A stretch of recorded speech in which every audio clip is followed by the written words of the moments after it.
नीति वचन 11:27। जो यत्न से भलाई करता है वह औरों की प्रसन्नता को खोजता है, परंतु जो दूसरे की बुराई का खोजी होता है उसी पर बुराई आ पड़ती है। पवित्र शास्त्र बाइबल में बताया गया है कि जो व्यक्ति दूसरों की भलाई चाहता है और दूसरों के जीवन में प्रसन्नता लाना चाहता है, उसके जीवन में भी प्रसन्नता, खुशी आएगा और परमेश्वर उसके जीवन में भलाई को देगा और भलाई को देखेगा। लेकिन जो दूसरे के लिए हमेशा हानि करना चाहता है या बुराई ढूंढता है या बुरा करना चाहता है, उसके लिए बुरा ही होगा, यानी कि उसके जीवन में गहरे घाव या कुछ जख्म मिलेंगे। किसकी ओर से? आपकी ओर से नहीं, परमेश्वर की ओर से, क्योंकि ये प्रभु का वचन कहता है। नीति वचन 11:27 में आप पढ़ सकते हैं। ये सिद्धांत हमेशा काम आता है।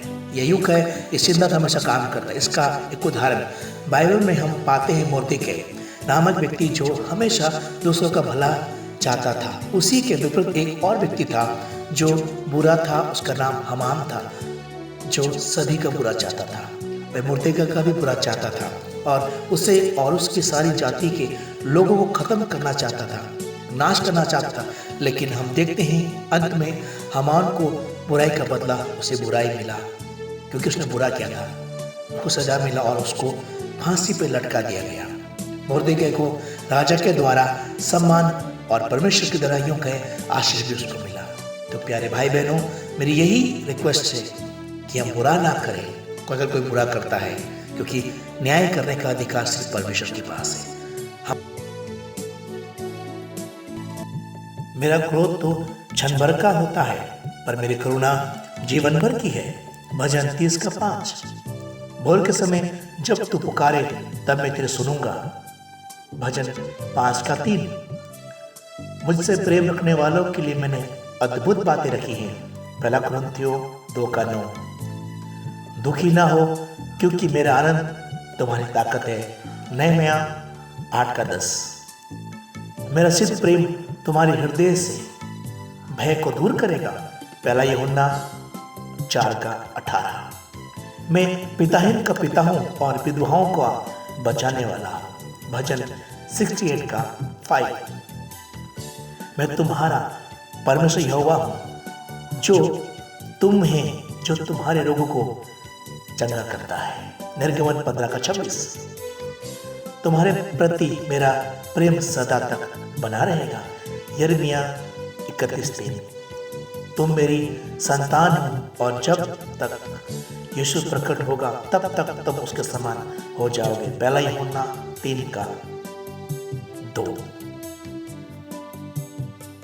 संकट के समय मुझे पुकार और मैं तुझे बचाऊंगा।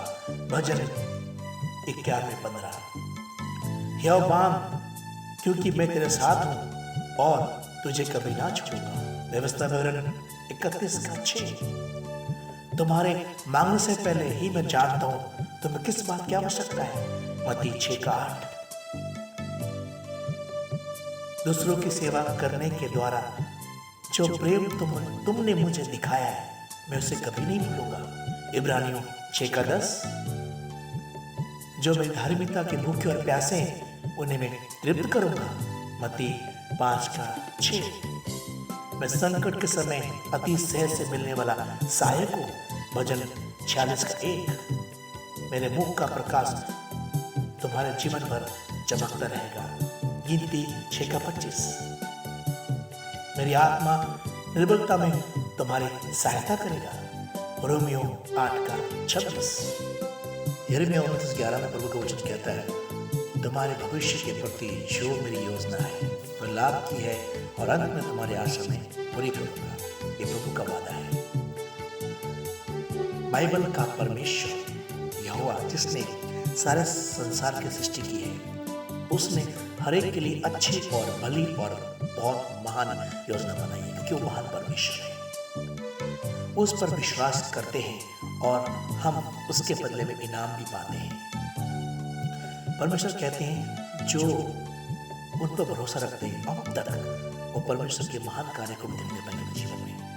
कि जो योजना परमेश्वर ने आपके लिए और मेरे लिए बनाई है वो हानि की नहीं है। थोड़ा हमें लगता तो है कि हानि की है, कई बार ऐसा होता है क्योंकि हम जो चाहते हैं वो होता नहीं, जो मांगते वो मिलता नहीं, कई बार सवाल उठता है। लेकिन सच में तो ये है कि परमेश्वर जो योजना बनाता है हमारी सोच से बढ़कर बनाता है, क्योंकि परमेश्वर कभी भी मनुष्य को दुख में या परेशानी में देखना नहीं चाहता है। एक पिता अपने बच्चों को कभी रोता हुआ देखना नहीं सकता है, वैसे हमारा परमेश्वर भी नहीं चाहता कि आपके और मेरे आंखों में आंसू आए।